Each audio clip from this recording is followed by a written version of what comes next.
So this is where the money went? It's not what it looks like. Mom, please don't do this here. You already did. Welcome to Cheating Story Exposed. If you haven't yet, hit subscribe and turn on the bell so you never miss the next story. Every day we uncover the truth, one secret at a time. They say blood is thicker than water. But sometimes money is thicker than blood. My name is Cameron, and I need to tell you about the $1 million I saved for 23 years. The $1 million my children never knew existed. And the $1 million I gave away to a complete stranger while they sat across from me, watching their inheritance disappear. This isn't a story about revenge. It's about realizing that love without respect is just obligation. And obligation eventually runs out. Let me take you back to where it started. I was 29 when my twins were born, Olivia and Nathan. Their mother, my ex-wife Lauren, and I were living in a cramped 2-bedroom apartment in the suburbs, both working entry-level jobs. We were young, broke, and terrified. But we were together, and that felt like enough. When the twins were 2, I made myself a promise. A private promise that I never told anyone, not even Lauren. I promised that my kids would never struggle the way I had, that they'd have opportunities, that when they turned 25, they'd each receive $500,000 to start their lives, no strings attached.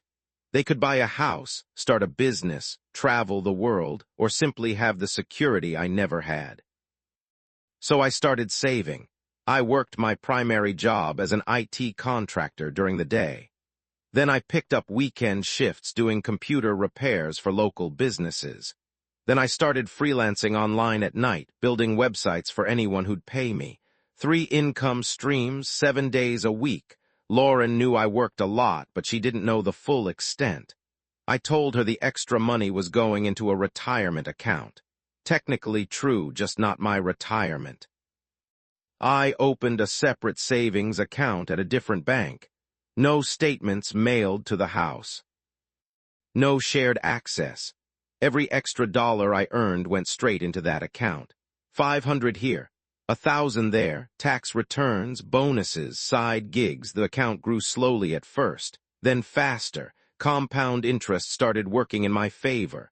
By the time the twins were 10, I'd saved $200,000. But by then, my marriage was falling apart. Lauren and I divorced when the kids were 11. It was messy, but not cruel. We'd simply grown into different people who wanted different lives. She got primary custody. I got every other weekend and Wednesday dinners. The divorce cost me $30,000 in legal fees, but I never touched the kids' account. That money was sacred. 2 years later, Lauren remarried. His name was Garrett Pembroke. 45 years old, never married, no kids of his own.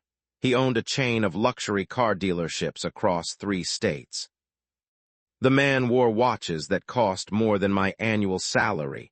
I'll be honest, I was jealous at first. Not because I wanted Lauren back, but because Garrett could give my kids everything I couldn't. Piano lessons, private school, summer vacations to Europe.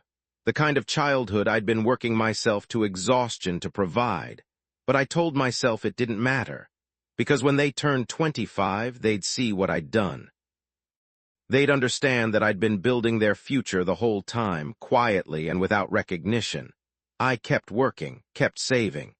The account hit $500,000 when the twins were 16. Then $750,000 when they were 20. I was on track to reach my goal, but something else was happening. Something I didn't want to acknowledge. My kids were drifting away from me. It started small. Missed Wednesday dinners because Nathan had soccer practice.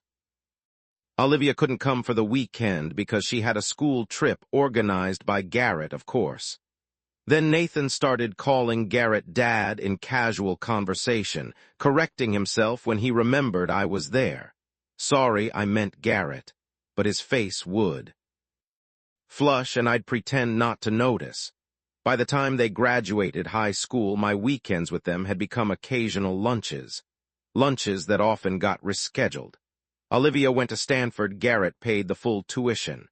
Nathan went to Duke, same story. I sent the money when I could, $200 here, $500 there. Birthday checks they deposit without comment. Meanwhile, the secret account hit $920,000. I told myself they were just busy. College kids are busy. They'd come back around when they graduated, when they started their real lives. I was wrong. The breaking point came last spring. Olivia had graduated with a degree in marketing and immediately got hired at one of Garrett's dealerships as a brand manager. Nathan finished his business degree and joined Garrett's corporate office. They were both 24. 1 year away from the day I'd planned to change their lives, Lauren called me in April. Her voice had that careful tone people use when they're about to ask for something they know you won't like. "Cameron, the kids want to talk to you about something. Can you meet us for dinner on Saturday? Somewhere nice. Garrett's treating."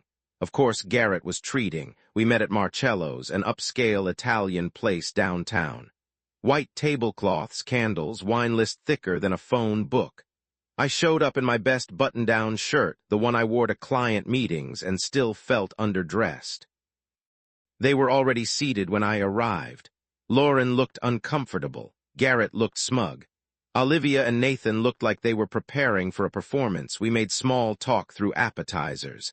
Garrett told a long story about acquiring a vintage Porsche. Nathan laughed at all his jokes. Olivia kept glancing at her mother, then over the main course Nathan cleared his throat. "Dad, we wanted to talk to you about something important." I set down my fork.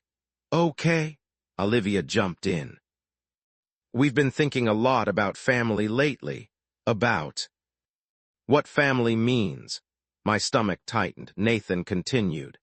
"And we just want you to know that we really appreciate everything you tried to do for us growing up. We know you worked hard, tried, past tense." "But the truth is," Olivia said gently, "Garrett has been more of a father to us than you were. He was there for every soccer game, every recital, every graduation. He paid for our education. He gave us opportunities." Nathan nodded. "We're not saying this to hurt you. We just think it's important to be honest. Garrett's our real dad now, in every way that matters." The restaurant noise faded to white static. I stared at my kids, my twins, who I'd worked 3 jobs for, who I'd sacrificed sleep and health and relationships for, and they stared back with polite, distant expressions. Lauren reached across the table. "Cameron, please understand. They're adults now. They get to define their own relationships." Garrett finally spoke, his voice dripping with false sympathy. "No hard feelings, Cameron. You did your best with what you had. Sometimes that's just not enough." I looked at Nathan, then at Olivia. "Is this really how you both feel?" They nodded in unison. "Okay," I said quietly. We finished dinner in silence. Well, they talked among themselves, about Garrett's latest dealership expansion, about Olivia's marketing campaign, about Nathan's promotion to regional analyst. I sat there and calculated numbers in my head. 23 years. $967,000 in the account as of last month. Roughly $42,000 per year. Nearly 8,000 hours of extra work. All for 2 people who just told me I wasn't enough. When the check came, Garrett made a show of paying with a black American Express card. "Don't worry about it, Cameron," he said. "I know money's tight for you." Something cold and clear settled over me. I went home that night and logged into the secret account. $967,000. $13 months until the twins turned 25. I sat at my kitchen table until 3 in the morning, staring at that number. Then I started researching scholarships and charitable foundations. Over the next 2 months, I made my decision. If my kids valued money and status over sacrifice and love, then maybe someone else deserved what I'd built. Someone who'd actually appreciate it. I found him 3 weeks later at a diner near my apartment. His name was Marcus Chen. 23 years old, working as a night shift waiter while attending community college. I'd been going to that diner for years, and I'd watched him work double shifts, study during breaks, and politely turn down tips he thought were too generous. One night, I asked him about his story. He'd immigrated with his mother from Taiwan when he was 15. She'd worked as a seamstress until she got sick lung cancer from years of industrial exposure. He dropped out of high school to take care of her and work full-time. She died when he was 19. Now he was trying to finish his degree in engineering while working 60-hour weeks to pay rent and tuition. He had 3 years left and $40,000 in student loans already. He reminded me of myself at that age. Hungry, determined, willing to sacrifice everything for a better future. I asked him a hypothetical question. If someone gave you $1 million right now, what would you do with it? He laughed, thinking I was joking. Then he saw my face. I'd pay off my loans. Finish school. Maybe start a small scholarship fund for other immigrant kids. And I'd probably still keep working here part-time because Eddie, the owner, gave me a job when no one else would. Humble, practical, grateful, I made my decision that night. I contacted an attorney the next morning and set everything up. It took 6 weeks to finalize background checks, legal documents, trust structures. I wanted to make sure the money went to Marcus in a way that couldn't be contested or reversed. By early July, it was done. $967,000. Transferred to a charitable trust in Marcus Chen's name with strict guidelines on how it could be used. Education, housing, starting a business, or creating scholarships for low-income students. I kept $33,000 for myself. Enough to cover my expenses for a year while I figured out what came next. Then I called Lauren. I want to take the family to dinner, I said. All of us, my treat this time, next Saturday at Marcello's. She was surprised but agreed. That's really nice, Cameron. What's the occasion? Just something I need to say, in person. Saturday came. I arrived early and requested the same table we'd sat at in April. I brought a leather folder containing printed bank statements, trust documents, and a letter I'd written to my children. They arrived together, Lauren, Garrett, Olivia, and Nathan. Everyone looked curious but guarded. Also invited Marcus.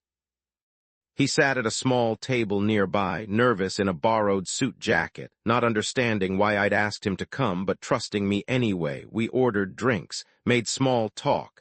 Then, over appetizers, I set the leather folder on the table. I have something to show you, I said calmly. Nathan glanced at Olivia. Dad, if this is about money. It is about money, I interrupted. It's about $967,000 to be exact. The table went silent. I opened the folder and slid the first document across the table, a bank statement from June, showing the balance of the secret account. Nearly $1 million. Garrett picked it up, squinting. What is this? That's the account I opened when the twins were 2 years old, I said. I've been depositing every extra dollar I earned for the past 23 years. It was supposed to be their inheritance. $500,000 each when they turned 25. Lauren's face went white. Olivia's mouth opened slightly. Nathan just stared. You've had $1 million this whole time, Olivia whispered. Yes. But you always said money was tight. You drove that old car. You lived in that tiny apartment. I lived below my means so you wouldn't have to, I said simply. I worked 3 jobs so you'd have options I never had. I saved every penny I could because I wanted you to start your adult lives with security and freedom. Nathan's voice cracked. Why didn't you tell us? Because I wanted it to be a surprise. I wanted you to reach 25, think you were starting from scratch, and then discover you had $500,000 waiting. I thought that would mean something. Garrett cleared his throat. Well, that's very generous, Cameron. I'm sure the kids appreciate. I'm not finished, I said. I slid the second document across the table, the trust agreement. 2 months ago, you both told me that Garrett was your real father, that I wasn't enough, that what I tried to do didn't matter. Tears were streaming down Olivia's face now. Dad, we didn't mean, so I gave it away, I said. The words hung in the air like smoke. What? Nathan's voice was barely audible. I transferred the entire account to a charitable trust. It's gone, not to you, not to me, to someone who actually needed it and would appreciate it. I gestured to Marcus, who stood awkwardly and walked over to our table. This is Marcus Chen, I said. He's 23 years old. He works nights at a diner while putting himself through college after his mother died of cancer. He has no family, no safety net, and 3 years of school left. As of 2 weeks ago, he has $967,000 in a trust fund to help him finish his education and build his life. Marcus nodded politely, clearly uncomfortable, but understanding this was important. The table erupted. "You gave our money to a stranger?" Nathan shouted. "It wasn't your money," I said. "It was mine. I earned it. And I gave it to someone who reminded me why I started saving it in the first place, someone who actually values sacrifice." Olivia was sobbing now. "Dad, please, we made a mistake. We didn't understand. You're right, you didn't. You didn't understand what it took to build that. You didn't understand the nights I worked until 2 a.m. or the weekends I spent fixing computers or the vacations I never took. You saw the surface, the old car, the small apartment, the missed soccer games, and you decided I wasn't enough." Lauren put her head in her hands. Garrett sat frozen for once with nothing to say. "I'm not angry," I continued, and I meant it. "I'm just done. You chose status and wealth over love and sacrifice. That's your right, but you don't get to have both." I stood up, placed $500 bills on the table. "Dinner's covered. Marcus, let's go." As we walked toward the exit, Olivia called out, "Dad, please, we can fix this. We will pay you back. I turn back one last time?" "You can't pay me back," I said quietly. "Because what you took wasn't money. It was 23 years of belief that my sacrifice mattered, and you can't give that back." Marcus and I left the restaurant together. Behind us, I could hear Olivia's sobs and Nathan's frantic whispers. We sat in my car for a few minutes. Marcus finally spoke. "That was your kids?" "Yes, and you really gave me their inheritance." "I gave you an opportunity. What you do with it is up to you." He was quiet for a long moment. Then, "Thank you. I'll honor this." "I promise." "I know you will." That was 4 months ago. Olivia and Nathan have called me 47 times. I've answered twice. Both conversations were short. They wanted to know if I'd reconsider, if there was any way to undo the trust, if we could talk through this like adults. I told them there was nothing to talk through. The decision was final. Lauren sent me a long letter apologizing for not stepping in sooner, for letting Garrett dominate the family dynamic, for not recognizing what I'd been doing. I appreciated the letter, but an apology doesn't change what happened. Garrett hasn't contacted me. I suspect he's furious but smart enough to stay silent. Marcus, on the other hand, emails me every week.